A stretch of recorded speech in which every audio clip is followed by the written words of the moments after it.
नमो नमः। गंगा तरंगरमणीय जटाकलापं गौरी निरंतर विभूषित वाम भागम नारायण प्रियमनंगमदापहारं वाराणसी पुरपतिं भज विश्वनाथम्। अनिरोधमनुत्पादम् अनुच्छेदमशाश्वतम् अनेकार्थमनानार्थम् अनागममनिर्गमम् यः प्रतीत्य समुत्पादं प्रपंचोपशमं शिवं देशयामास संबुद्धस्तं वन्दे बदतां वरं। नमो नमः सर्वेभ्यः सरिदय सूत्रिभ्यः तुलनात्मक धर्म दर्शन विभाग माध्यमेन बोधिचर्यावतार ग्रंथस्य अभ्यासः प्रचलति, स्वाध्यायः प्रचलति, व्याख्यानं प्रचलति। सर्वान् भवतः सादरम् अभिवन्द्य प्रारब्धुमीहे नमो नमः। गत दिवस इसका प्रारंभ हो गया था और तकनीकी समस्या के कारण कल का जो व्याख्यान है वो 3 भागों में विभक्त हो गया था। तथापि सभी श्रोताओं ने धैर्यपूर्वक लगभग 1000 की संख्या में जो है उसका श्रवण किया है, क्योंकि थोड़ा सा वो भिन्न भिन्न अंशों में आ सका। तो जो भी अब छूटे विषय हैं, कोई महत्वपूर्ण विषय उतना छूटा नहीं है, लेकिन उसकी पूर्ति होती जाएगी धीरे धीरे। संक्षिप्त रूप में यह कहना चाहते हैं कि जो बोधिचर्यावतार ग्रंथ है एक बौद्ध दर्शन का अतीव महत्वपूर्ण ग्रंथ है। हमने कल निवेदन किया था, आचार्य शांतिदेव 7वीं शताब्दी के थे। अच्छा, एक संशोधन उसमें कर दें। हमने कुछ भवभूति जी का उल्लेख किया था और कुछ उनको परवर्ती बताया था। तो किसी मित्र ने हमको जानकारी दी कि भवभूति जी का काल भी 7वीं शताब्दी के आसपास ही माना जाता है। तो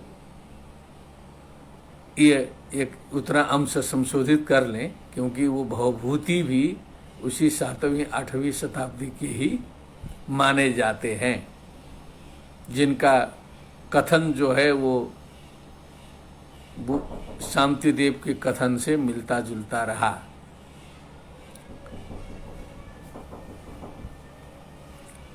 उत्पत्स्यतेस्ति मम कोऽपि समान धर्मा वाला जो पक्ष था वो उनसे मिलता जुलता था। वो विषय जो है उससे संबद्ध हो गया था। तो आसपास के ही दोनों माने जा सकते हैं, एक नाटककार साहित्यिक और एक बौद्ध दर्शन के भक्त कवि। अच्छा, एक बात यहाँ उल्लेखनीय है कि जो 7वीं 8वीं शताब्दी है, 9वीं 10वीं शताब्दी है, ये शताब्दी भी महत्वपूर्ण है। जितने भी महापुरुषों का काल सुनाई देता है सब उसी के दौरान मिलता है। कुछ तो ईस्वी पूर्व के मिलते हैं, फिर प्रथम शताब्दी से लेकर के 7वीं 8वीं 9वीं 10वीं बहुत महत्वपूर्ण काल जो है वो मालूम पड़ता है। उसी प्रकार 19वीं 18वीं शताब्दी भी महत्वपूर्ण है। तो आचार्य शांतिदेव 7वीं शताब्दी के गुर्जर नरेश के पुत्र के रूप में जाने जाते थे। ये हमने कल निवेदन किया। नालंदा के आचार्य थे। भूषुक उनका एक उपनाम था। वो एक संत थे, औघड़ टाइप के थे, जड़ भरत टाइप के थे, क्योंकि ऐसा करने से समझ में आएगा। जड़ भरत के विषय में जो भागवत में बात आती है वो लक्षण उनमें मिलते जुलते थे। हमने कल प्रारंभ कर दिया है। वो जो छोटे विषय हैं बीच बीच में आते जाएंगे, क्योंकि हमको रसपान करना है। ये इतिहास आदि के फेर में ज़्यादा नहीं पड़ना है, क्योंकि ये सब मेधो मंथन ज़्यादा करने से कोई लाभ नहीं है। जो तत्व है वो लेना है, तत्व पर दृष्टि होनी चाहिए। जैसे श्रीमद् भगवद गीता के बारे में भी बहुत से प्रश्न उठते हैं, कैसे बना, कब बना, व्यास जी ने कब लिखा, कितना ओरिजिनल था, कितना जोड़ा गया है, क्या है, कैसा है, बहुत कुछ उसमें विचार करने वाले करते हैं। लेकिन हम लोग को सीधे उसका रस लेना है, तो हम रस पर जाते हैं। उसी प्रकार बोधिचर्या अवतार का जो रस हमारे सामने है, उसको छोड़ के हम वो काल कल क्रम निर्धारण के फेर में पड़ेंगे, चक्कर में पड़ेंगे, परेशान हो जाएंगे।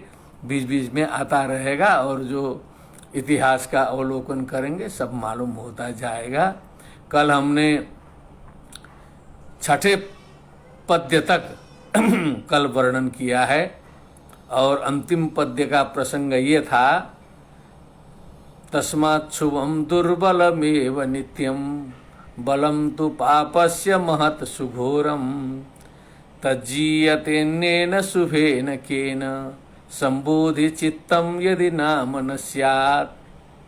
हमने निवेदन किया था कि शुभ और अशुभ दोनों का द्वंद्व, अनादि द्वंद्व है, उसमें हमेशा अशुभ जो है बलवान पड़ जाता है, शुभ जो है कमजोर होता है। इसलिए संबोधि चित्त माने ये जो चित्त में संबोधि आनी है, संबोधिता आनी है, बोध युक्त चित्त होना है, चित्त ठीक करना है। यदि ये संबोधि चित्त न हो तो हम इन अशुभों से कैसे लड़ सकते, ऐसा जो है शांतिदेव कवि जी ने प्रतिपादित किया था। और आगे का प्रसंग हम पकड़ते हैं, 7वां पद्य। और ये जो प्रथम परिच्छेद है बोधिचर्यावतार का जो चल रहा है, एक प्रकार से जो हमारे इधर प्रचलित भाषा में कहा जाए तो यह इसका महात्म्य है। ये इसका महात्म्य जैसे होता है, श्रीमद् भगवद गीता का भी महात्म्य है, सभी जगह महात्म्य होता है, वैसे यह प्रथम परिच्छेद बोधि चित्तानुशंसनम नाम प्रथमोध्याय प्रथम परिच्छेद लिखा है। तो बोधि चित्त का अनुशंसन माने उसके महत्व का प्रतिपादन, उसके प्रति करने की बात इस प्रथम परिच्छेद में है कि बोधि चित्त क्या है। चित्त को बोध युक्त बनाना ही बोधि चित्त है, और बोधि चित्त से समन्वित व्यक्ति बोधिसत्व होता है, और उसकी जो चर्या होती है, जो आचरण होता है, वो बोधिचर्यावतार है। अब ये बोधि चित्त का महात्म्य आ रहा है। अब शांतिदेव जी कहते हैं कि जिस बोधि चित्त की प्रतिष्ठा के लिए हम यत्नशील हैं, वो बोधि चित्त है क्या चीज।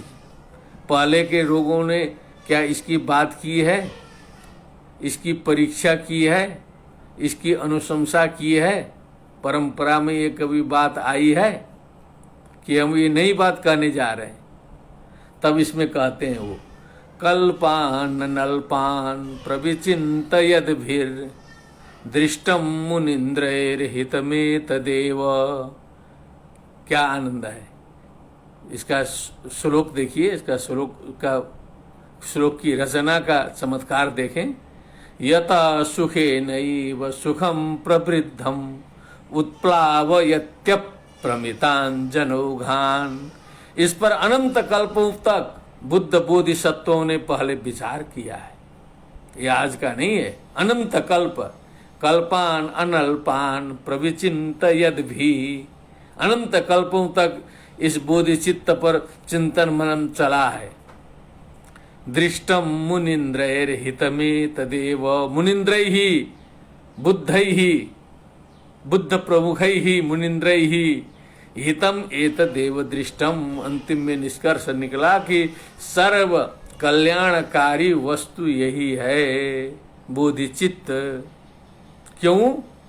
यतः सुखे नैव सुखम प्रवृद्धम। जो सुख के माध्यम से सुख को बढ़ाता है,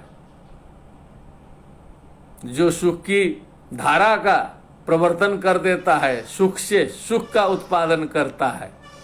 उत्प्लावयत्यप्रमितान जनौघान, असंख्य असंख्य लोगों को सुख समुद्र में जो है उत्प्लावित करता है, सुख समुद्र में अनंत अनंत लोगों को स्नान करा सकता है। ये बोधिचित्त ऐसा है। ये बात अनंत कल्पों तक चिंतन मनन करते हुए मुनिंद्रों ने पाई है और उनका ये निष्कर्ष है। अब जोड़ दिए आगम से, प्राचीन परंपरा से, तो ये बात एक बहुत गंभीर रहस्य आया हम सभी के सामने, जो बौद्ध परंपरा से पूर्ण रूप से परिचित न हो। अनंत कल्पों की बात आई तो केवल ये हमारे शाक्य मुनि बुद्ध जो हैं, ये तो अंतिम बुद्ध हैं, इसके पहले भी बुद्ध हो चुके हैं। ये बात अब आ गई, अनंत कल्पों का अस्तित्व स्वीकार किया गया, ज्ञान की अनंतता को मान्यता दी गई बौद्ध दर्शन में जो है। तो ऐसा नहीं हुआ कि जो है यहीं से शुरू है, यहीं से आया है। ये शास्त्र ने बताया, बौद्ध शास्त्र ने। तो ये संक्षिप्त रूप में ये है कि यह बोधिचित्त जो है अनंत कल्पों तक जो है चिंतन मनन करके निकाला गया निष्कर्ष है, जो सुख से सुख को बढ़ाता है, अच्छे साधन से अच्छे साध्य की प्राप्ति कराता है। महात्मा गांधी जी ने जो है एक सूत्र लिया था अपने स्वतंत्रता आंदोलन के संग्राम की, शुद्ध साधन और शुद्ध साध्य होना चाहिए। हत्या आदि असत साधनों से जो है स्वतंत्रता रूप शुद्ध साध्य की प्राप्ति नहीं होनी चाहिए। इसलिए उन्होंने अहिंसा का मार्ग अपनाया। तो यहां भी कहा सुख से सुख की ओर। पूर्णात् पूर्णमुदच्यते, पूर्णमदः पूर्णमिदम्, केवल शब्दों का फेर है। अब इसके बाद कहते हैं शांतिदेव जी, अब ये ठीक है, ये तो ठीक है, इतना विचार सोच विचार की गई वस्तु है, अब इसका आश्रय लेना चाहिए बोधिचित्त का। किसे आश्रय लेना है, कौन इसका पात्र है, बोधिचित्त किसके लिए जरूरी है, ये प्रसंग अब आ रहा है। मैं प्रयत्न कर रहा हूं, यद्यपि संस्कृत है और प्रौढ़ संस्कृत है, तथापि मैं उसकी जो है स्पष्ट रूप से हिंदी भाषा में व्याख्यान कर दे रहा हूं, कहीं कोई समस्या नहीं है। यदि आप लोगों ने ग्रंथ की व्यवस्था की गई होगी तो शीशे के तरह स्पष्ट दिखाई देगा, क्योंकि आत्मा में सीधे रिफ्लेक्शन जाएगा। इसका जो है मेहनत करने की जरूरत नहीं पड़ेगी। जब आत्मा खुल के जो है सो चित्त मन खोल के इसको सुनेंगे तो ये सीधे प्रवेश करेगा अंदर, जो है गांठ नहीं रहेगी। तो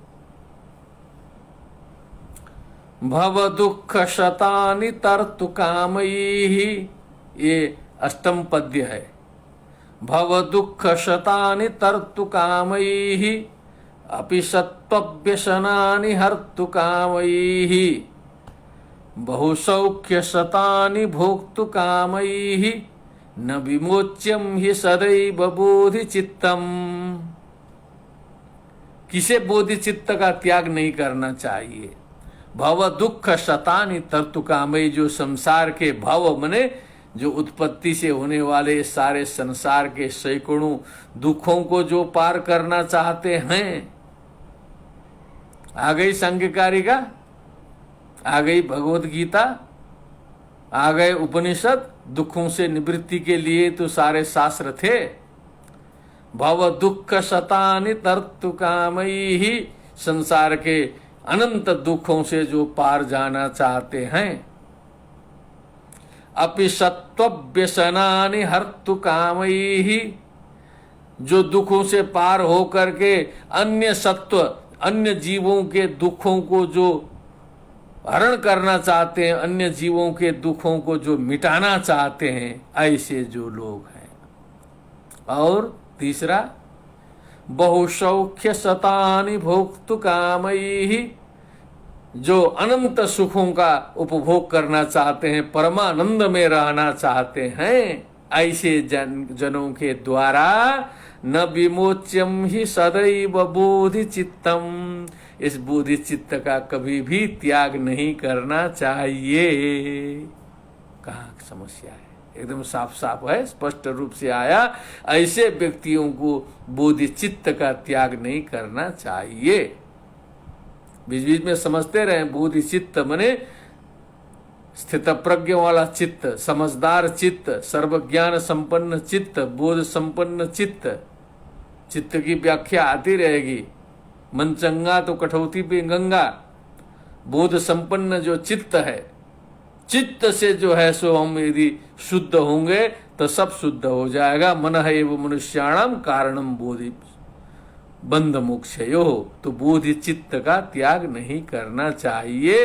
तीन लोगों को, जो संसार के दुखों से मुक्ति चाहते हैं, संसार के दूसरे लोगों को दुखों से मुक्ति दिलाना चाहते हैं। तीसरा, जो अनंत सुखों का उपभोग करना चाहते हैं, प्राप्ति करनी चाहते हैं सुखों की, उन्हें बोधि चित्त का त्याग नहीं करना चाहिए। जो इसके अतिरिक्त है वो तो त्याग कर ही रहे, जो जिनके जीवन का कोई उद्देश्य नहीं है, केवल हैंड टू माउथ जीवन है, कमाना है, खाना है, बस इतने हैं, तो उनको बोधि चित्त से, बोधिसत्व से क्या मतलब है। बोधिचर्यावतार उनके लिए नहीं है। अब आगे चलते हैं, आगे चलते हैं। भवचारक बंधनो बराकः सुगतानां सुत उच्यते क्षणेन, सनरामरलोक वंदनीयो भवति स्मोदित एव बोधि चित्ते। ये अपने को स्मरण है भगवत कृपा से, इसलिए मैं सीधा निवेदन कर रहा हूं। अब ये बहुत ध्यातव्य विषय है इसमें। भवचारक बंधनो बराकः, मने भवचारक मने संसार में भटकने वाला और इस संसार के बंधन में पड़ा हुआ, बराकः मने बेचारा, helpless. We are all helpless, सही कहा जाए तो। कोरोना आ गया, हम लोग का हेल्पलेसनेस दिखाई दे दिया, समझ में आ गया पावर क्या है, इसीलिए हेल्पनेस। बराकः बेचारा, जो अपने को बहुत समझ के चलता है, ऐंठन दिखाता है, लेकिन वस्तुतः क्या है, हेल्पलेस है, बराकः है, संसार के चक्कर में पड़ा हुआ है, कुछ नहीं है उसका वैल्यू है, मतलब है, कुछ नहीं है। जब तक कमा खा रहा है, पैसा कमा रहा है, उसका जो इथिकल वैल्यू देखा जाए, वैल्यू के दृष्टि से उसको तौला जाए, what is your real value in human society, तो नथिंग। ये कमाना खाना वैल्यू नहीं बनाता है। कितना आप दूसरे के लिए काम करते हैं, कितना आपने अपने आत्मोद्धार के लिए काम किया है, कितना आपने संसार के लिए सोचा है, ये आपका वैल्यू बनाता है। नहीं तो नो वैल्यू, वैल्यूलेस है सब लोग जो है। ये पद प्रतिष्ठा ताम झाम ये सब वैल्यू का कारण नहीं है, इसीलिए सब हैं बराकः।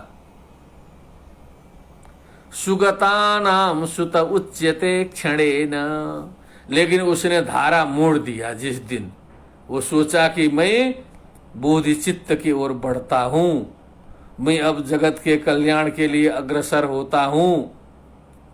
अपनी परंपरा में भी आप लोग देखें कि मैं अब जो है संन्यास वेश धारण करता हूं, मैं अब साधु बन के लोक का कल्याण करता हूं। तो ये जो बेचारा जो है सो कल सब्जी बेचता था, कल रिक्शा चला रहा है, परसों कुछ कर रहा था, लाल कपड़ा पहन लिया सन्यासी का, दीक्षा ले लिया बड़े महाराज जी से, लाल पहनते ही उसका जो है चरण बंधन शुरू हो गया। कल तक वही था, कल हम सभी लोग उसको एक तुच्छ दृष्टि से देखते थे, लेकिन आज जो है सन्यासी हो गया, साधु हो गया, बड़ा हो गया तो उसकी जात भी नहीं देखते हैं और वो बंदनीय हो जाता है तत्काल जो है सो, एक ही दिन में, एक दिन में जो है बदल के आ जाए। और बौद्ध दर्शन में तो और तेज से होगा, क्योंकि उसमें तो यहाँ तो बहुत साधना करके जो है वैदिक परंपरा में व्यक्ति जाति से ऊपर उठ पाता है। बौद्ध में जो है बहुत जल्दी उठ जाएगा जो है सो।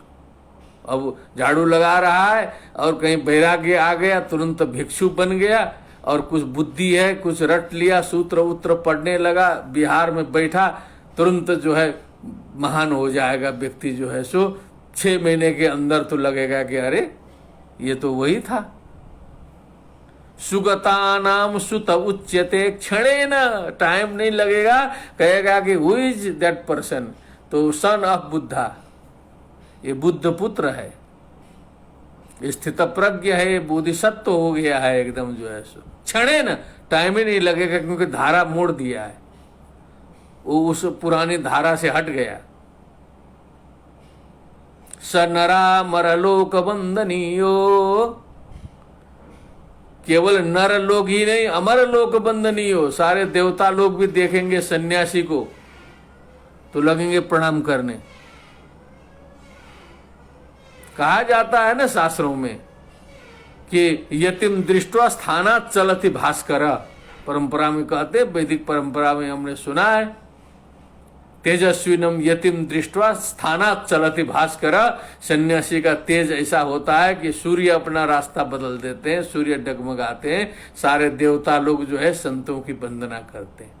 सर नरा मर लोक वंदनीयो, सर नर अमर समस्त लोगों के द्वारा वो वंदनीय हो जाता है। भवति स्मो उदिते एव बोधिचित्ते, बोधिचित्त का उदय होते ही वो इस प्रकार विश्व वंदनीय हो जाता है। व्यक्ति जो एक साधारण व्यक्ति था, जी खा रहा था, लेकिन वो विश्व वंदनीय तत्काल हो जाता है, क्योंकि वो बोधिचित्त उसमें प्रकट हो गया और बोधिसत्व के रास्ते में वो आगे बढ़ने लगा। वो बोधिसत्व क्या है वो समझ में आएगा धीरे धीरे जो है, तब बोधिचर्या अवतार प्रकट होगा इसमें जो है सो। बोधिसत्व क्या होता है उसका निदर्शन जो है इसी प्रथम परिच्छेद में आ जाएगा जो है, कल तक में वो प्रसंग आ जाएगा जो है। तो अब रास्ता बदल दिया, तुरंत वो वंदनीय हो गया। हम लोग समाज में भी देखते हैं, हम लोग अपने समाज का एक उदाहरण देना चाहते हैं। हम लोग, हमारे ही बहुत से शिष्य, बनारस के शिष्य जो अपने से पढ़ते थे पहले, जो गृहस्थ थे, और बाद में जाके कोई हो गया, कोई महंत हो गया, बड़े बड़े हो गए, जो है बड़े बड़े सन्यासी हो गए हैं, बड़े गंभीर पदों में चले गए हैं जो है सो। और शिष्य हैं, अब तो कोई त्रिदंड लिया है, कोई एक दंड लिया है, बड़े गद्दी में बैठा है। अब वहाँ कभी कभी बुलाया, जाना पड़ा, तो जाके भीड़ भाड़ के सामने पूरा शिष्य को प्रणाम करना पड़ता है, पड़ेगा ना, क्योंकि वो तो सीट पर, गद्दी पर बैठे हैं जो है सो।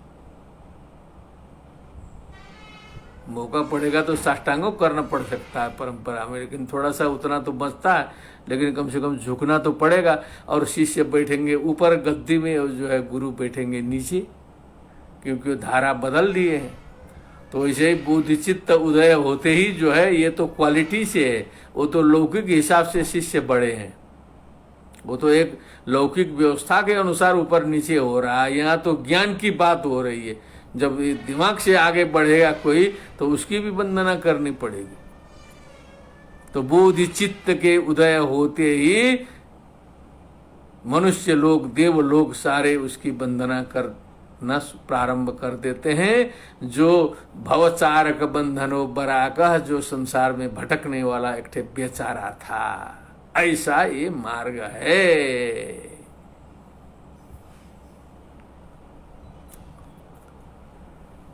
और क्या विशेषता है इसकी, तो वो अब तो जिज्ञासा बढ़ती गई ना कि ये तो बड़ा गंभीर है। तब तो कहे सुपरीक्षितम प्रमेयधीभिर बहुमूल्यम जगदेक सार्थवाहै, ये तो सुपरीक्षित वाला आगे आएगा। इसके पहले है अशुचि प्रतिमाम इमाम गृहीत्वा जिनरत्न प्रतिमाम करोत्यनर्घाम रसजातमतीव वेदनीयम सुदृढ़म गृह्णत बोधिचित्तरत्नम। अब ये बोधिचित्त रत्न क्या करता है? रत्न है, बताया इसको। अशुचि प्रतिमाम इमाम गृहीत्वा, ये जो अशुचि प्रतिमा है, ये शरीर, ये जो शरीर हम सभी का अशुचि है। अस्थि स्तंभम स्नायुबद्धम मांस शोणित लेपितम चर्माबनद्धम दुर्गंधम पात्रम मूत्र पुरीशयो, ये पवित्र नहीं है, अशुचि है। इस अशुचि प्रतिमा को लेता है और जिन रत्न प्रतिमाम करोति अनर्घाम, ये जिन मने बुद्ध बोधिसत्व रूपी अमूल्य प्रतिमा में बदल देता है। एक महापुरुष के प्रतिमा में बदल देता है, बुद्ध बना देता है। अब वो प्रतिमा, ये प्रतिमा में क्या अंतर है? वो भी शरीर है, वो भी शरीर है। उस शरीर की जहाँ तहाँ आज भी जो है अनेक प्रकार की मूर्ति बना करके पूजा अर्चना हो रही है। बुद्ध की हो रही है, रामकृष्ण की हो रही है, शंकराचार्यों की हो रही है, रामानुजाचार्यों की हो रही, बड़े बड़े आचार्यों की हो रही है। प्रतिमा तो प्रतिमा है, लेकिन वो प्रतिमा कुछ जो है सो ज्ञान संपन्न थी, कुछ जगी प्रतिमा थी, तब उसका आज भी पूजन हो रहा है। कहीं कहीं ऐसी परंपरा है कि जो गुरु जो है वो ईश्वर से भी बढ़कर के पूजित है। तो इस अशुचि प्रतिमा को लेकर के जिन रत्न प्रतिमाम करोति अनर्घाम, अमूल्य जिन रत्न प्रतिमा बना देता है इसको। और रसजातम अतीव वेदनीयम, ये रसायन है, रसायन जो औषधि कहते हैं रसायन है, जिसका सेवन करने पर व्यक्ति अजरामर हो जाता है, रसायन सेवन किया है। अतीव वेदनीयम माने बहुत प्रभावकारी है, इफेक्टिव है, तुरंत प्रभाव डालता है, ऐसा रसायन है। बोधिचित्त रत्नम सुदृढ़म गृह्णत, हे संसार के लोगों, इस बोधिचित्त रत्न को बढ़िया से पकड़ लो।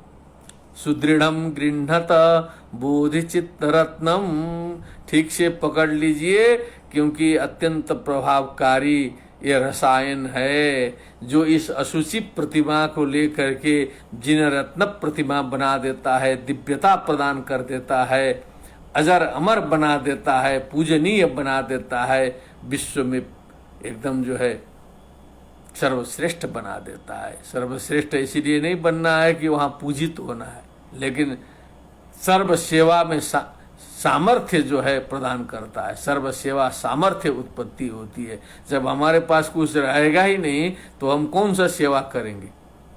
फिजिकल रूप से कुछ द्रव्य रहेगा नहीं तो हम हेल्प क्या करेंगे?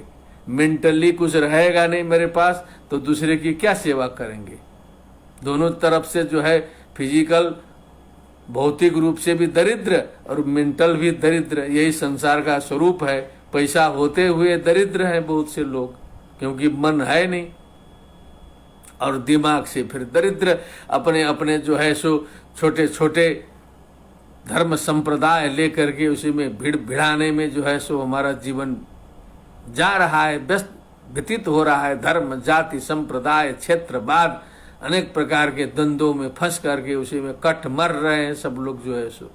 तो ये इस विशालता की ओर, इस आत्म तत्व की ओर, इस सर्वम ब्रह्ममयम जगत की ओर, सर्वम शिवमयम जगत की ओर, ये बोधिसत्वता की ओर ये कौन बढ़ रहा है? कोई न बढ़ेगा। मनुष्याणाम सहस्रेषु कश्चित यतति सिद्धये यतताम अपि सिद्धानाम कश्चिन माम वेत्ति तत्वतः। इसलिए उन्होंने कहा कि इस बोधिचित्त का ग्रहण करो, ये बड़ा महत्वपूर्ण है। अब हम आते हैं 11वें पद्य में। अब उसी की बात आ रही है। सुपरीक्षितम प्रमेय धीभिर बहुमूल्यम जगदेक सार्थवाहै गतिपत्तन विप्रवासशीला सुदृढ़म गृह्णत बोधि चित्त रत्नम, और ऊपर संयम भी था, रत्नम भी था, एक ही चीज है वो। अब इसमें प्रसंग ये आया कि ये जो बोधिचित्त है सुपरीक्षित है, सुष्ठु परीक्षितम सुपरीक्षितम, अच्छे तरह से इसकी परीक्षा की गई है। किसने किया? अप्रमेय धी भी, जिनकी ये बुद्धि अप्रमेय बुद्धि वाले विद्वानों ने इसकी परीक्षा की है। बहुमूल्य है ये, जगदेक सार्थबाही, जो संसार के वो मात्र एक जो है सार्थबाह हैं, जगत के कल्याण के लिए जो है सो निरंतर लगने वाले हैं, जगत के साथ चलने वाले हैं, ऐसे व्यक्तियों के द्वारा इसकी ठीक से परीक्षा ली गई है। गतिपत्तन विप्रवासशीला, गति मने जो संसार की गति है, आना जाना है। पत्तन मने संसार रूपी नगर में, इस व्यापारिक नगर में। विप्रवासशीला मने इसमें प्रवासी के रूप में अनेक प्रकार के कष्ट भोगते हुए संसार के क्रय विक्रय आदि व्यापार में भटकने वाले सांसारिक लोगों, हेल्पलेस लोगों, हेल्पलेसली पैदा हुए हैं, हेल्पलेसली जाएंगे, हेल्पलेसली चल रहे हैं, ऐसे संसार के लोगों। गतिपत्तन विप्रवासशीला, हे संसार के इस प्रकार के लोगों, सुदृढ़म गृह्णत, ठीक से पकड़िए। सुदृढ़म गृह्णत बोधिचित्त रत्नम, बोधिचित्त रत्न को ठीक से पकड़िए, जिंदगी बदल जाएगी, जिंदगी का स्वरूप बदल जाएगा, जिंदगी की धारा बदल जाएगी, आनंद शुरू हो जाएगा। इस बोधिचित्त रत्न को ठीक से पकड़ लीजिए।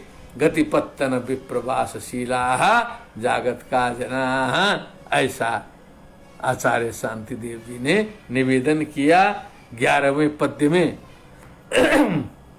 12वां पद्य,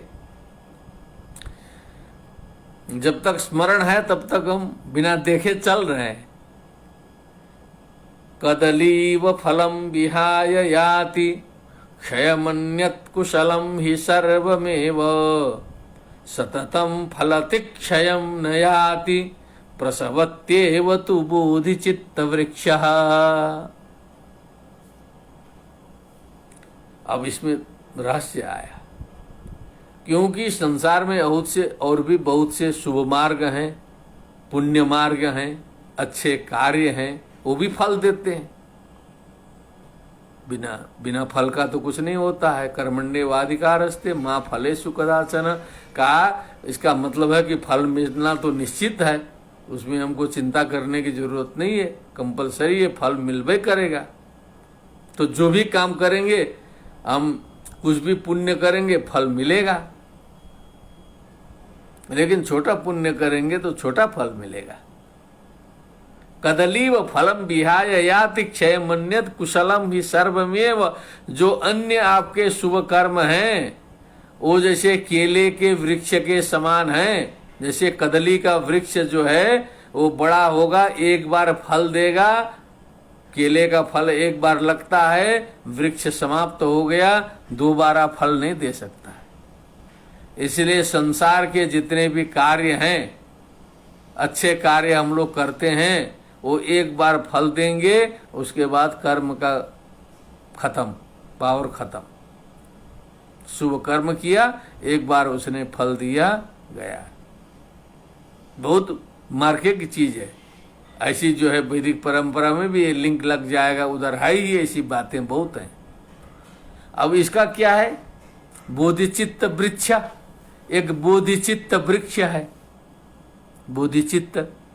बोधिचित्त रूपी जो वृक्ष है, सततम फलति क्षयम न याति, वो हमेशा फल देने वाला वृक्ष है, कभी वो नष्ट नहीं होता है, क्योंकि वो वृक्ष, वो चित्त पर वो जो है वो स्थिर है, वो चित्त ही शुद्ध कर दिया है उसने।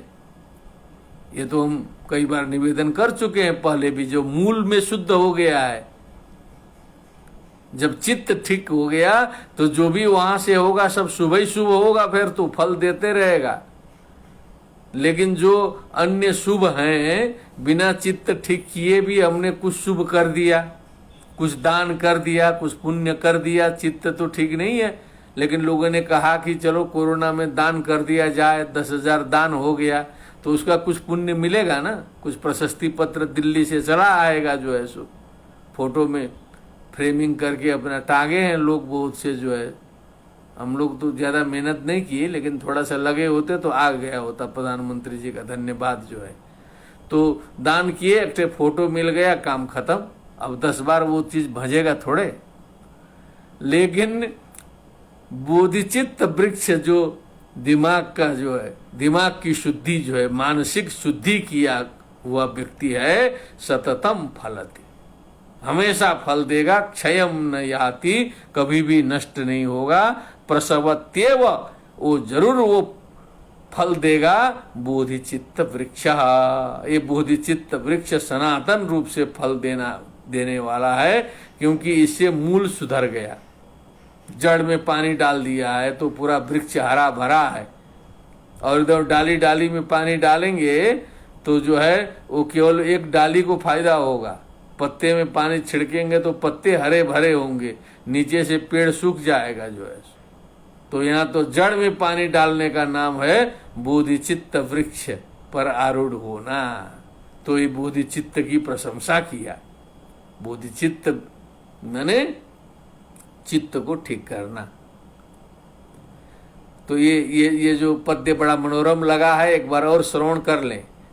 कदलीव फलम विहाय याति, क्षयमन्यत् कुशलम हि सर्वमेव, सततम फलति क्षयम न याति, प्रसवत्येव तु बोधिचित्त वृक्षः।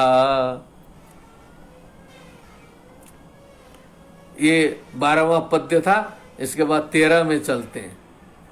13 में भी इसी का महात्म्य चल ही रहा है। ये प्रथम परिच्छेद जो है ये महात्म्य है, फिर इसमें कुछ विषय का भी उल्लेख आ जाएगा कि बोधिचित्त क्या है, बोधिसत्व क्या है, इसका भी, इसकी परिभाषा भी आ जाएगी अभी अंतिम में जो है। कृत्वापि पापानि सुदारुणानि, यदाश्रयादुत्तरक्ति क्षणेन, शूराश्रयेणेव महाभयानि, नाश्रीयते तत्कथमज्ञ सत्वैः। हमारे वस्तुतः ये विभागीय जो पाठ्यक्रम है उसमें भी निर्धारित है। तो हमारे जो तुलनात्मक धर्म दर्शन विभाग के जितने भी छात्र होंगे उनको तो विशेष रूप से इसको सुनना है, देखना है। इस समय कोरोना में सब कुछ गायब लग रहे हैं, लेकिन वो सब सुनेंगे धीरे धीरे जो है, क्योंकि उनको नियमित रूप से इसको सुनना है। ये विभागीय पाठ्यक्रम में निर्धारित ग्रंथ है। तुलनात्मक दर्शन पाठ्यक्रम में शास्त्री तृतीय में ये पढ़ाया जाता है। और हमारे बहुत से जो अमेरिका, ऑस्ट्रेलिया इत्यादि में जो हमारे शिष्य लोग हैं, मित्र लोग हैं, जो बौद्ध दर्शन से शास्त्रीय आचार्य किए हैं, वो सब इसको पढ़े हैं।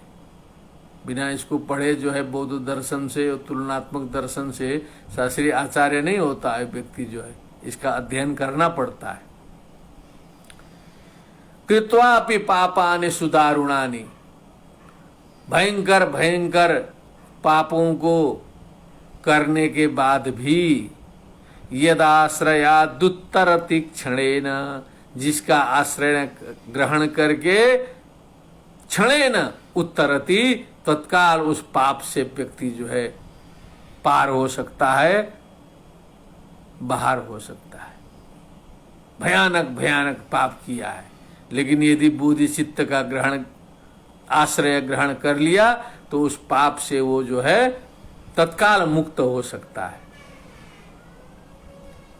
अब देखिए, अब श्रीमद् भगवत गीता में देखिए, अपिचेत सुदुराचारो भजते मामनन्य भाग, साधुरेव समन्तव्यः सम्यक व्यवसितो हि सः।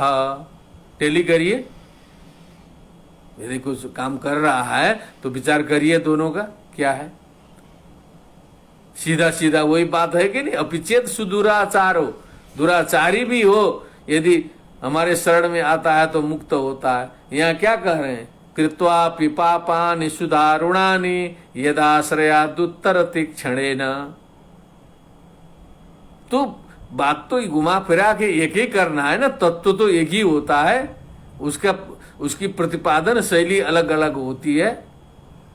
तो जिसके आश्रय से तत्काल व्यक्ति जो है पार हो जाता है। कैसे? सुराश्रयणे व महाभयानी, जैसे हम बहुत भयानक संकट में पड़े हैं, कभी डाकुओं से घिर गए जंगल में,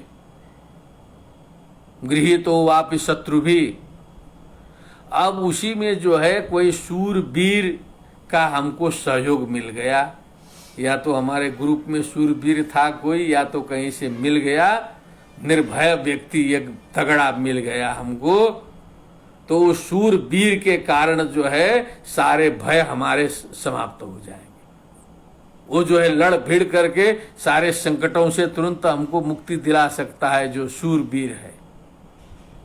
अब शूरवीर की परिभाषा कई प्रकार से लगाई है। पुराना शूरवीर तो बाहुबली होता था, इस समय का शूरवीर है जो पिस्टल उस्टल लिया है, निर्भय है, एकदम ऐसा आपका साथी मिल गया तो डाकुओं से तुरंत आपकी रक्षा हो जाएगी। नहीं तो लुटाने जा रहे थे आप, जो है लूट लेते सब जो है, लेकिन तत्काल आपको उस शूरवीर के सहयोग से मुक्ति मिली।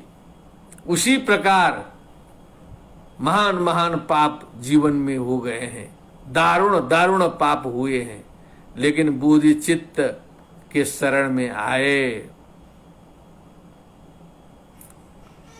बोधि चित्त के शरण में आते ही जो है खत्म, 2 मिनट में खत्म, क्योंकि पूरा टैंकी से काम शुरू हो गया, सफाई शुरू हो गया। न श्रीयते तत्कथमज्ञ सत्वैहि। शांतिदेव कवि जी कहते हैं, ये जो अज्ञानी प्राणी है संसार के, हे अज्ञ सत्व अज्ञानी जीव, तत्कथम नाश्रियते, इसका आश्रय क्यों नहीं ग्रहण करते हैं? जब इतना बढ़िया उपाय है संसार में समस्त पापों से छूटने का, इसका आश्रय ग्रहण क्यों नहीं करते हैं? क्यों परेशान होकर के जिंदगी भर जो है सो लोक परलोक दोनों को बिगाड़ते हैं? नाश्रियते तत्कथमज्ञ सत्वैहि। अब फिर और सुने कि बोधि चित्त की और विशेषता क्या है। युगांत काला नलवन महांति पापानि निर्दहति क्षणेन यस्यानुशंसा नमितानुवाच मैत्रेय नाथ सुधनाय धीमान। युगांत काला नलवन महांति पापानी, मने युगांतकारी जो प्रलयकारी जो अनल है, जो आता है वैदिक परंपरा के प्रलय की कथा में भी, तो युगांतकारी जो अनल जल रहा है, अग्नि प्रज्वलित हो रही है, उस प्रकार के भयानक भयानक पाप जो है सो मनुष्यों के द्वारा किए जा रहे हैं। हल्का फुल्का पाप नहीं है। ऐसे बड़े बड़े पापों को भी यह निर्दहति क्षणेन, चुटकी बजाते उन पापों को जला डालता है तुरंत। जो है माने छोटे मोटे पाप छोड़ दीजिए हम लोग के, जो प्रलय कालीन जो अग्नि प्रज्वलित हो रही हो, उतना भयानक पाप भी यदि रहेगा तो उसको चुटकी में जो है सो उड़ा देता है। भिद्यते हृदय ग्रंथि छिद्यन्ते सर्व संशया, नहीं बोलते हैं, क्षीयन्ते चास्य कर्माणि तस्मिन् दृष्टे परावरे। श्रीमद् भागवत में ऐसे ही ने बात बताया है। पापान यह निर्दहति क्षणे न, तत्काल पाप खत्म, पूरा दुनिया जलाने वाला पाप जो है क्षणे न बोला है। यस्यानुशंसा नमितानुवाच, अब जिसका महात्म्य जो है अमितान अनुशंसान उवाच, इसके महत्व को बढ़िया से जो है उवाच मैंने बताया है इसके पहले ही। मैत्रेय नाथ सुधनाय धीमान, एक सुधन नाम के शिष्य को, पुरानी कथा बताए वो, ये 7वीं शताब्दी है, तो इन्होंने तीसरी चौथी शताब्दी की घटना का उल्लेख किया, जिसमें आचार्य मैत्रेय नाथ हुए थे बौद्ध परंपरा में। आचार्य मैत्रेय नाथ 3री-4थी शताब्दी में हुए थे, जिनका इन्होंने उल्लेख किया। उन मैत्रेय नाथ ने सुधन नाम के शिष्य को इस बोधि चित्त के बारे में विस्तृत रूप में बताया था। शास्त्रों में नहीं आता है इति शुश्रूम धीराणाम एनस्तद विचचक्षिरे इतिहासम पुरातनम एकदा नैमिषारण्ये, यही न आ रहा है। तो यहाँ एक उल्लेख आया कि मैत्रेय नाथ जी ने सुधन नाम के शिष्य को इस बोधि चित्त के विषय में विस्तृत रूप से बताया था। अब मैं जो बौद्ध दर्शन वाले हमारे अमेरिका वाले केंटुकी के डॉक्टर लक्ष्मी नारायण ढकाल जी, पता नहीं सुन रहे हैं कि नहीं, और जो श्री तारा भंडारी जी ऑस्ट्रेलिया, ये दोनों बौद्ध दर्शन पढ़ते थे बनारस में। अब यदि ये लोग सुन रहे हैं तो वो लोग देख लें, ये आर्य गंड व्यूह सूत्र, आर्य गंड व्यूह सूत्र में ये चर्चा है। ये जो मैत्रेय नाथ और सुधन वाली जो चर्चा है, बोधिसत्व वाली, बोधिचित्त वाली, वहां पर देखना पड़ेगा विस्तृत रूप से। वहां पर इसका प्रसंग आया है, इसकी कथा आई है। तो मैत्रेय नाथ जी ने सुधन नाम के शिष्य को इस बोधिचित्त के संबंध में विस्तृत रूप से बताया है। जो बोधिचित्त युगांतकारी प्रलयकारी अग्नि के समान भयानक पापों को भी अपने आश्रय से तत्काल समाप्त कर सकता है, ये बोधिचित्त की महिमा है। अब इतना बोधिचित्त बताने के बाद अब उसकी थोड़ी सी व्याख्या आएगी धीरे धीरे कि है क्या ये चीज, कितने प्रकार का होता है बोधिचित्त। अब ये जो है, अब ये लंबे श्लोकों से अनुष्टुप छंद में जो है कवि जी आए हैं। तदबोधिचित्तम द्विविधम विज्ञातव्यम समासतः बोधि प्रणिधि चित्तम च बोधि प्रस्थानमेव च। सोच ले, वो बोधिचित्त दो प्रकार का होता है। तद्बोधि चित्तम द्विविधम, दो प्रकार का होता है। विज्ञातव्यम समासतः, संक्षिप्त रूप में वो दो प्रकार का होता है। वो क्या है? बोधि प्रणिधि चित्तम च, पहला है बोधि प्रणिधि चित्त कहते हैं उसको, और दूसरा है बोधि प्रस्थानमेव च, दूसरा है बोधि प्रस्थान। टेक्निकल वर्ड्स हैं, इसको समझ लें। पहला वाला बोधि प्रणिधि चित्त, दूसरा वाला बोधि प्रस्थान चित्त। बहुत गंभीर है, कोई सरल नहीं है। अब इसको जो है थोड़ा सा समझना है क्या है, क्योंकि जो बौद्ध हैं, अभी तो थोड़ा सा बौद्धों को ज्यादा इसकी सूचना नहीं मिली है। थोड़ा सा हम आप लोगों से निवेदन किए हैं, जो भी हमारे बौद्ध शिष्य हैं, मित्र हैं, विद्वान हैं, सबको इसकी खबर मिलनी चाहिए। बहुत प्रसन्न होंगे। भूटान, नेपाल, देश विदेश के जो है बढ़िया से वो श्रद्धा से सुनेंगे। अब हम लोग जो है सो ज्ञान प्राप्त करने के लिए सुनेंगे, उन लोग ज्ञान प्राप्ति प्लस श्रद्धा दोनों से सुनेंगे, डबल रहेगा उन लोगों का जो है सो। यहाँ जो हम तो श्रद्धा भी रखते हैं, हम तो ऐसा ही नहीं है, लेकिन हम नहीं कहते हैं कि सारे वैदिक लोग जो है पूरा का पूरा पूजा कर लें गीता की तरह। ऐसा हम बाध्यता नहीं लगाते हैं सबको, लेकिन सुने जरूर, क्योंकि ये परम पवित्र चीज है, जिंदगी बदल सकता है ये जो है। ये बोधि प्रणिधि चित्त और बोधि प्रस्थान चित्त क्या है, तो इसको समझाने के लिए श्रीमद् भगवद गीता में हम जाते हैं। आरुरुक्षोर मुनिर्योगम कर्म कारणमुच्यते योगारूढ़स्य तस्यैव शमः कारणमुच्यते। कुछ स्मरण में आया होगा जरूर। एक आरुरुक्षु होता है, एक योगारूढ़ होता है। एक योग में चढ़ना चाहता है आरुरुक्षु, और ये दूसरा योगारूढ़ हो जाएगा, आगे चढ़ जाएगा ठीक से।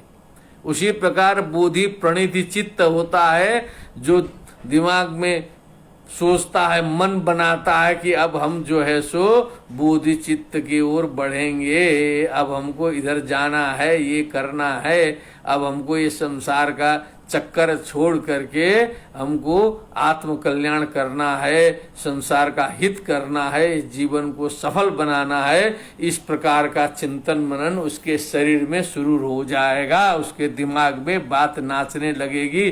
कोई अचानक जो है कोई साधु कोई भिक्षु थोड़े हो जाएगा एक के दिन में, कई दिन से चिंतन मनन चलना पड़ता है। तो उसके दिमाग में बात घूमना शुरू होगी कि ये बहुत गंभीर चीज है, ये सारा संसार का तो ये कभी न भरने वाला जो है पात्र है, कितनों भरो न तो पेट भरेगा, न तो संसार के लोगों की इच्छा भरेगी, न तो समस्या का कभी समाधान हो सकता है। केवल आंख बंद है जब तक, तभी तक संसार में हम रहते हैं, ये समझ लें। तो जब इस प्रकार का बोध होगा, इनको चिंतन मनन शुरू होगा, तो मानसिक रूप से तैयारी हो जाएगी, तैयार हो जाएगा व्यक्ति, तो मान लिया जाएगा बोधि प्रणिधि चित्त। आरु रुक्षु में लगाइए उधर, और बस अब फाइनल डिसीजन करके अब हमको जाना है, अब हमको उधर ही बढ़ना है। बोधि प्रस्थान में वच, प्रस्थान कर जाएगा, जो है घन चक्कर से जो है छूट के निकलेगा, घर छोड़ के निकलेगा। घर छोड़ के निकलना हम लोगों को कठिन लगता है, लेकिन संसार में हजारों लाखों करोड़ों भिक्षु हैं, वैदिक परंपरा में हजारों लाखों करोड़ों साधु हैं, अन्य परंपराओं में भी हजारों लाखों करोड़ों लोग हैं जो घर छोड़ के निकले हैं, तब संसार का काम देख रहे हैं। कोई असंभव काम नहीं है, वो हम लोग के लिए असंभव लगता है। छोटी ही उम्र में जो है घर छोड़ के निकलने वाली बहुत बड़ी संख्या है। तो बोधि प्रस्थान में वच, बोधि प्रस्थान चित्त और बोधि प्रणिधि चित्त, दो प्रकार का चित्त हो गया, जिसको समझने के लिए हमने कहा आरुरुक्षु और योगारूढ़।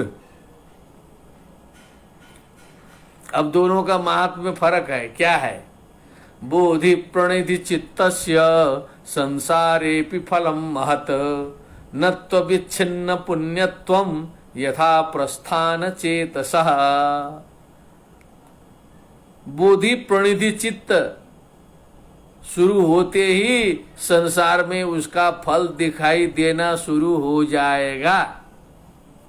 बोधि प्रणिधि चित्त होते ही तुरंत उसका फल जो है रिजल्ट दिखाई देना शुरू करेगा, क्योंकि अंदर तो चिंतन मनन चल रहा है जगत कल्याण का, आत्म कल्याण का। तो उसकी बातचीत, उसका व्यवहार पड़ोसी के साथ में, मित्रों के साथ में, समाज में फर्क पड़ना शुरू करे, तो बहुत बड़ा फल तो उसको तुरंत उसी दिन से मिलना शुरू हो जाएगा जिस दिन बोधि प्रणिधि चित्त शुरू होगा। लेकिन न त्वविच्छिन्न पुण्यत्वम यथा प्रस्थान चेतस। प्रस्थान तो तब करेगा जब बोधि प्रणिधि चित्त पूर्ण परिपाक में आएगा, पूर्ण रूप से जब वो पक जाएगा तब प्रस्थान होगा। तो प्रस्थान का मतलब है कि पूर्णता आ गई उसमें, और अविच्छिन्न पुण्यता उसमें आ गई। फिर अब जो है अब कंटिन्यूटी हो गई शुभ चिंतन की, शुभ कंटिन्यू प्रवाह उसमें हो गया, बीच में वो टूटने की संभावना नहीं है उसकी जो है। बोधि प्रणिधि चित्त तो शुरुआत में था, कभी कभी बहुत बड़ी घटना आती तो वो गड़बड़ा भी सकता था, लेकिन प्रस्थान चित्त जब हो गया, जब योगारूढ़ हो चुका है, तब जो है अविच्छिन्न पुण्यता रहेगी, कभी पुण्य की धारा नहीं टूटेगी। इसीलिए बोधि प्रणिधि चित्त की अपेक्षा बोधि प्रस्थान चित्त जो है वो बहुत सुपीरियर है, वो श्रेष्ठ है। बोधि प्रणिधि चित्तस्य संसारेपि फलम महत, न त्वविच्छिन्न पुण्यत्वम यथा प्रस्थान चेतसः। यतः प्रभृत्य पर्यंत सत्वधातु प्रमोक्षणे समाददाति तच्चित्तम अनिवर्तेन चेतसा। क्या सोच के उस चित्त का ग्रहण करता है? यथा प्रवृत्ति, जब से लेकर के उस अपर्यंत सत्व धातु प्रमुख क्षणे संसार के अनंत जीवों के दुख के निवारण के लिए, सोचे कितना बड़ा उद्देश्य है। संसार के अनंत जीवों के मोक्ष के लिए, संसार के अनंत अनंत जीवों को दुख से निवृत्त कराने के लिए, अनंत अनंत जीव, केवल मनुष्य नहीं, समस्त जीवों को जो है सुख पहुंचाने के लिए समाददाति तच्चित्तम, उस बोधि चित्त का ग्रहण किया गया है, ग्रहण होता है। बोधि चित्त ग्रहण करने का उद्देश्य यह है कि आज के बाद ये शरीर जो है ये समाज का है, ये संसार का है, संसार के जीवों के लिए है। अनिवर्तेन चेतसा, फिर कभी लौटने वाला चित्त नहीं है ये ऐसा नहीं है कि आगे थोड़ा सा अच्छा काम करो, अरे महाराज ये तो बड़ा कठिन है, गंभीर है, छोड़ो, लौट के जो है सो फिर सो गृहस्थी, ये वाला नहीं है। अनिवर्तेन चेतसा, ये फिर लौटने के लिए नहीं जाना है, कभी वापस नहीं आना है। समस्त संसार के जीवों के हित के लिए, उनके कल्याण के लिए, उनके मोक्ष के लिए ये जो है चित्त ग्रहित है, इसका ग्रहण किया गया है।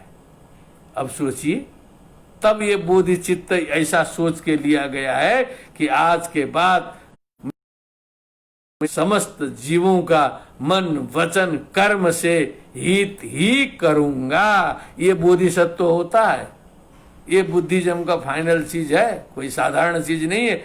बिना तत्व के जो है बुद्ध दर्शन जो है यहाँ नेपाल भारत से शुरू होकर के विश्व के 10, 20, 40, 50 देशों में नहीं फैला है बिना तत्व के। कोई मिशनरी खर्चा करके, डॉलर खर्चा करके बढ़ा नहीं है, तत्व से बड़ा है, वो क्वालिटी से बड़ा है।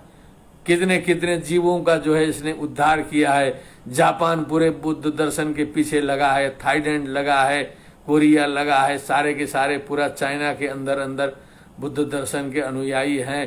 पहले तो पूरा चाइना था, पूरा तिब्बत है, भूटान है, नेपाल का पूरा जो है पर्वत प्रदेश है, श्रीलंका है, बर्मा है, सारे के सारे विश्व में फैला है। एक क्वालिटी लेके फैला है और कोई इसका रीजन नहीं है कि आज के तरह कि भेजो डॉलर लेकर के आगे आगे मिशनरी जाए, पीछे पीछे डॉलर जाए, प्रचार करो, पैसा दो, प्रलोभन दो, ये सब काम नहीं किया है।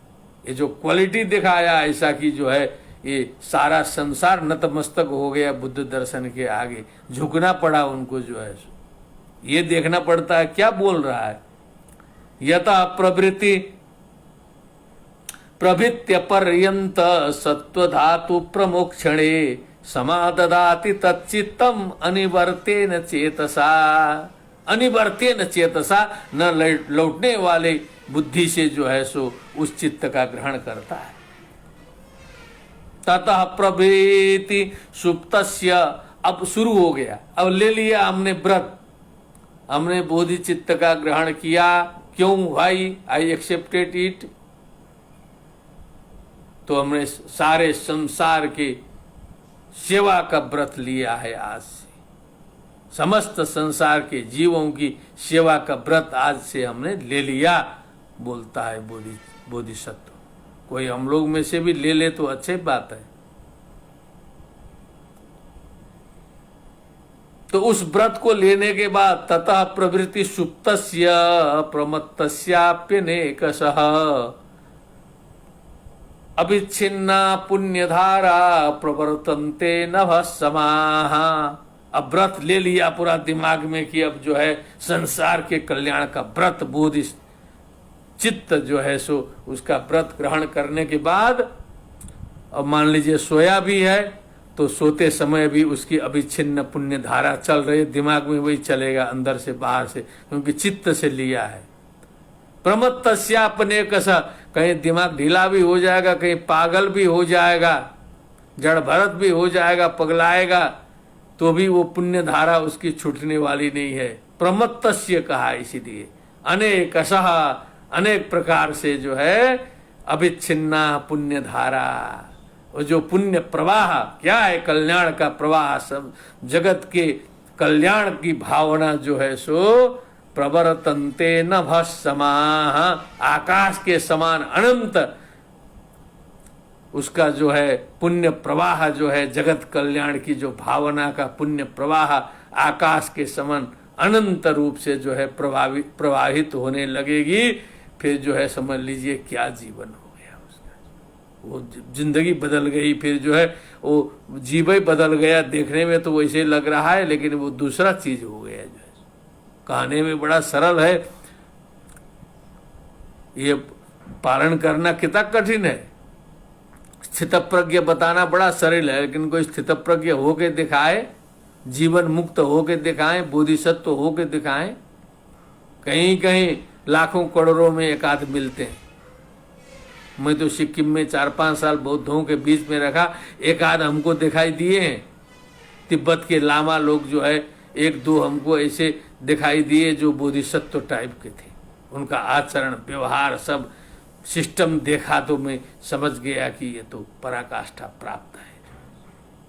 तिब्बती में हमने देखा है, और जगह नेपाल भूटान में नहीं देखा, हमने तिब्बती वाले में देखा, 1-2 देखा, वो भी जो है एक एक कन्फर्म है, समझ लीजिए। लेकिन पता चल जाएगा आपको देखने से कुछ बोधिसत्व है, कुछ इसका असर है, पालन किया है जिंदगी में, वो पूरा उनका चलना फिरना बातचीत देख करके पता चल जाएगा, लगेगा क्या बात है, जिंदगी बदल जाती है ना। तो 24 घंटा आपका चिंतन व्यवस्थित हो जाएगा, सुबह जगने से लेके सोने तक, सोने से लेके जगने तक कभी भी कोई भी गड़बड़ी होने की संभावना ही नहीं है, क्योंकि बोधिचित्त का जो है हमने वर्ण कर लिया है। ततः प्रभृति सुप्तस्य प्रमत्तस्याप्यनेकशः अविच्छिन्ना पुण्यधारा प्रवर्तन्ते नभस्समाः।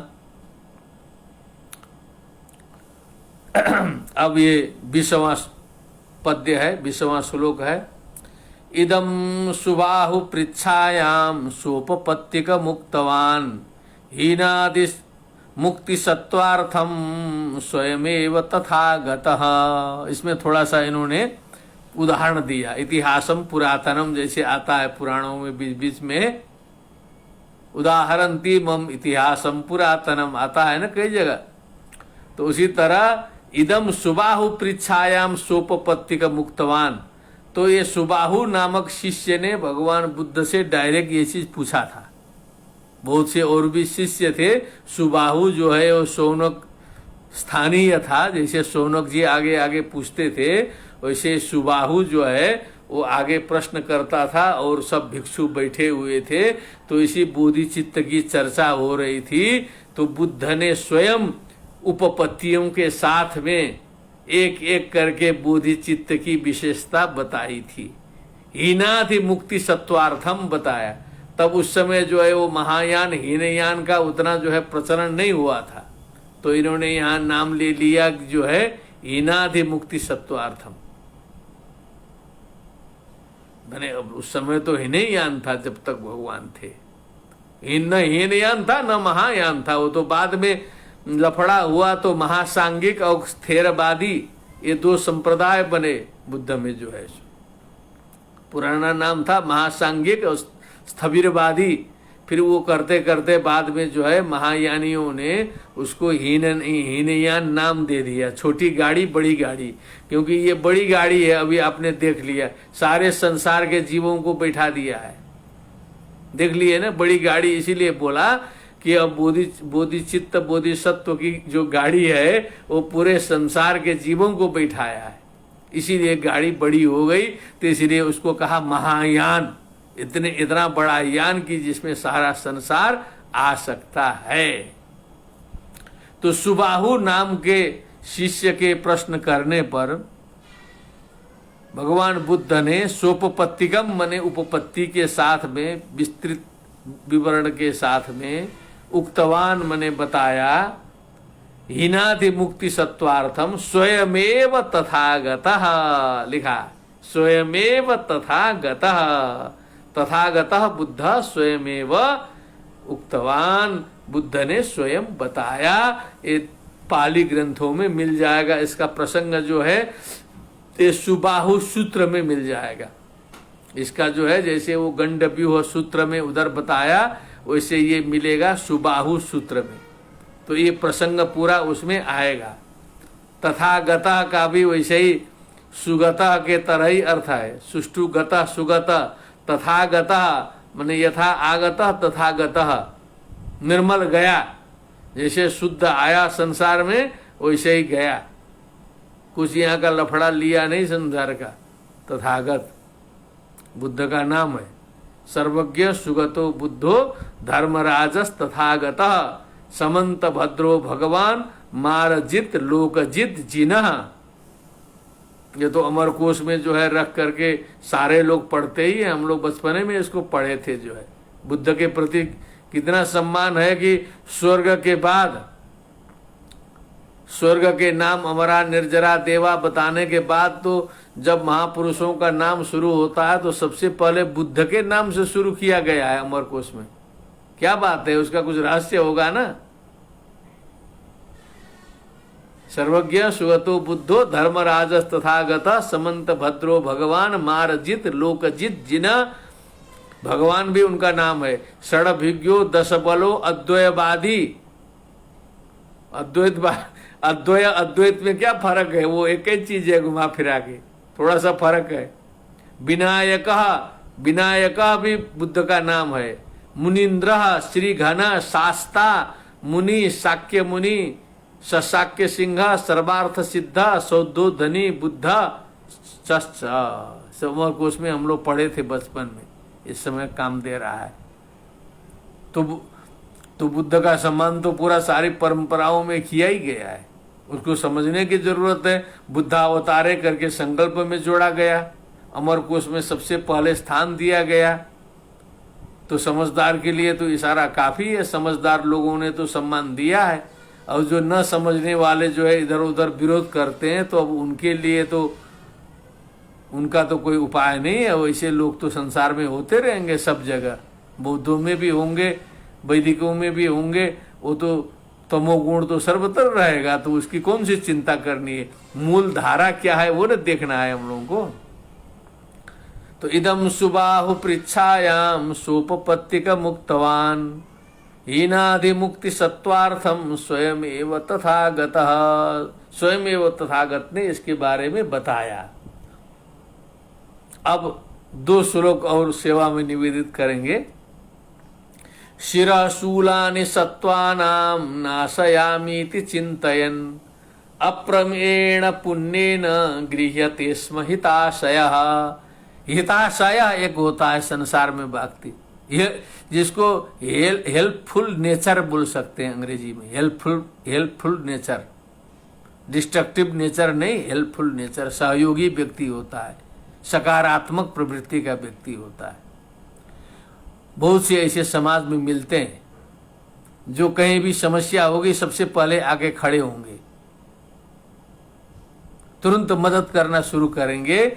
ऐसे जो है सहयोगी व्यक्ति संसार में सब जगह होते हैं।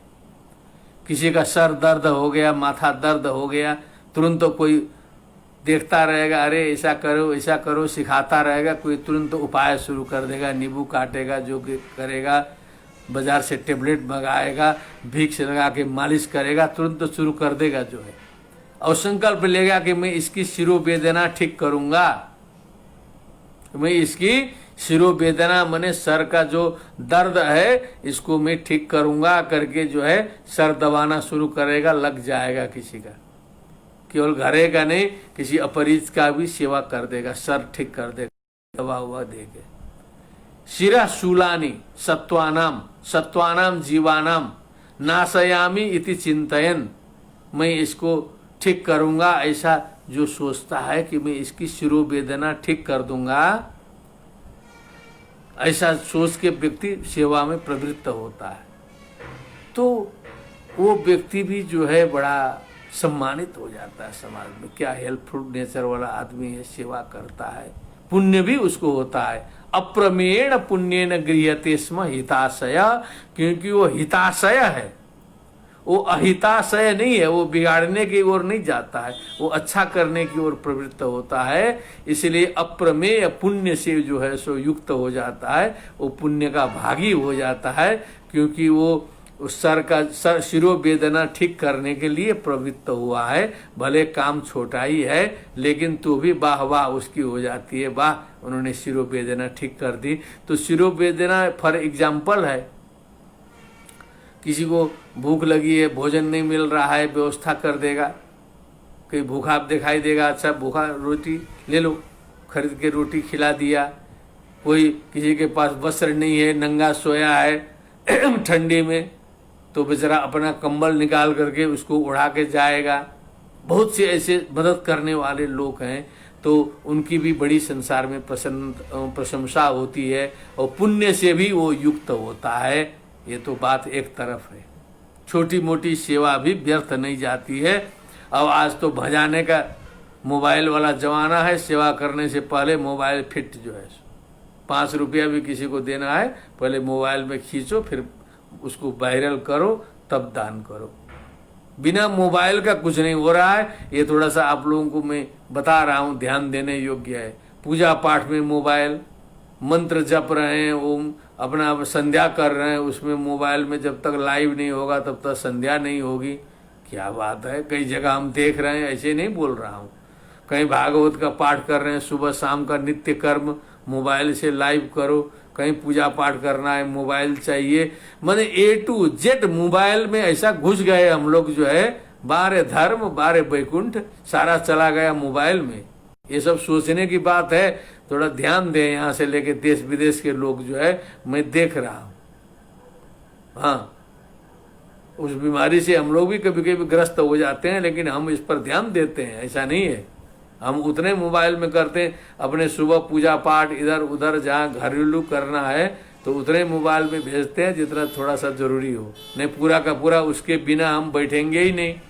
ऐसा हो रहा है और आगे बढ़ रहा है धीरे धीरे। हमारे बड़े बड़े आचार्य संत ज्ञानी विद्वान अब उसी में मोबाइल में आश्रित हैं। और एक विद्वान का हमने देखा, किताब खोले हैं, विदेश का खोले हैं, यहाँ भागवत खोले हैं, उधर मोबाइल है, जन्मादेश से ये तो न्यादि तरह थे सभी ज्ञान सुराट, उसमें देख रहे हैं ठीक से लाइव हो रहा है कि नहीं। अब उधर ध्यान है पूरा पूरा, अब ये न पाठ हो रहा है न वो हो रहा है, यही सब चल रहा है। तो ये थोड़ा ध्यान देने की जरूरत है। बीच में एक शिक्षा यहाँ पर जो है ये सबके लिए उपयोगी है, सबके लिए इसका विस्तार भी करना चाहिए। तो कहने का निष्कर्ष हमारा था वो मोबाइल का, इसलिए हमको ध्यान आ गया कि कोरोना में इधर उधर कुछ मदद लोगों ने कराया, तो एक बार कुछ हमको भी विचार आया कि कुछ मदद कर दें। तो एक बार तो ऐसे कुछ बता दिया गया कुछ, तो हमको सब लोग घेर लिए कि अरे मोबाइल में खिंचवा के उसको भेजना था। ऐसे दान करने का क्या मतलब होता है जो है सो, वो तो मोबाइल में खींच के उन संस्थाओं में वहां दिल्ली बम्बई भेजेंगे तब ना वो जो है सो उसका मदद का मतलब होगा। ऐसा लोगों ने बाध्य किया, फिर डबल करना पड़ा। फिर जो है 1500 पहले किए थे, फिर बिस्कुट बंटवा के, फिर मोबाइल करा करके, फिर उनकी भी तुष्टि की गई। फिर उसके बाद समझ में आया कि अरे अपने साथ घट गया घटना। फिर और सबका देख रहे हैं कि पूरा मोबाइल है, मोबाइल में इतना जो है सेवा किए हैं कि कहने लायक नहीं है जो है। तो इस पर थोड़ा सा सोचना चाहिए, क्योंकि गंभीर है मामला जो है। तो कहने का तात्पर्य यह था कि छोटी मोटी सेवा के लिए भी संसार में प्रवृत्त व्यक्ति प्रशंसा का पात्र होता है, पुण्य का भागी होता है, उसका यश होता है संसार में। ये बात सत्य है। कहीं सीट बना दिया, कहीं बैठने का, बस स्टेशन में थोड़ा सा लगा दी, कुर्सी बना दिया लोहे की, कहीं शेड लगा दिया, कहीं जो है हैंड पंप खुलवा दिया, छोटा छोटा काम कर दिया, उसका बड़ा यश होता है। अब यहाँ किमुता प्रमितम शूलमेकैकस्य जिहीर्षतः अप्रमेय गुणम पुण्यम एकैकं च चिकीर्षतः। कहा कि ये छोटे मोटे व्यक्ति की इतनी प्रशंसा होती है, तो ये जो बोधिसत्व है, बोधिचित्त जिसने ग्रहण किया है वो बोधिसत्व होता है। बोधिचित्त जो है क्यों किया है ग्रहण, तो का समस्त संसार के जीवों को दुख मुक्त करने के लिए उस चित्त का ग्रहण किया है। ठीक, तो किम उत अप्रमितम शूलम एकैकस्य जिहीर्षतः, वो तो संसार के प्रत्येक जीव की शिरोवेदना मिटाना चाहता है। यहाँ तो एक आदमी की शिरोवेदना मिटाने वाला तो वाह वाह हो गया, उसका तो यश हो गया बहुत बड़ा संसार में, जो है एक आदमी का सर ठीक किया है। और ये जो बोधिसत्व है जिसने बोधिचित्त ग्रहण किया है, वो तो एकैकस्य जिहीर्षतः अप्रतिमम शूलम, वो शिरो वेदना ही नहीं, अनेक प्रकार के जो है बड़ी बड़ी वेदनाएं प्रत्येक जीव के उसको मिटाने की इच्छा रखता है। वो जो है उसका टारगेट वो है, उधर उसका लक्ष्य है। थिंक ग्लोबली एक्ट लोकली, सोचता बड़ा रहे, कम से कम बड़ा सोचना चाहिए। कोई जरूरी है जितना कर सकें, लेकिन इच्छा तो बड़ी रखें, पूरे भारत वर्ष के कम से कम रखें कि हम सारे लोगों का कल्याण कर सकें।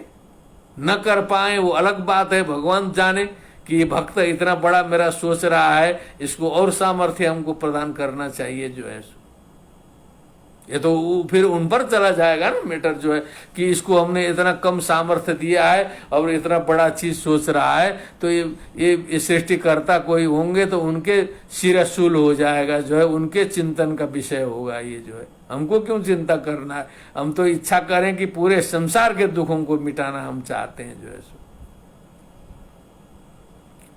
अप्रमेय गुणम सत्वम एकैकम च चिकीर्षतः, और समस्त सत्वम मने समस्त जीवों को, अप्रमेय गुणम मने समस्त गुणों का आधान प्रत्येक जीवों में कर, समस्त जीवों में, समस्त मनुष्यों में समस्त गुणों का आधान करके सबको गुणी सन्मार्गी बोधिचित्त समन्वित बोधिसत्व बना करके सन्मार्ग में प्रवृत्त कराना चाहता है समस्त संसार के जीवों को। और समस्त संसार के जीवों के समस्त वेदनाओं को, दुखों को मिटाने का इसने संकल्प लिया है।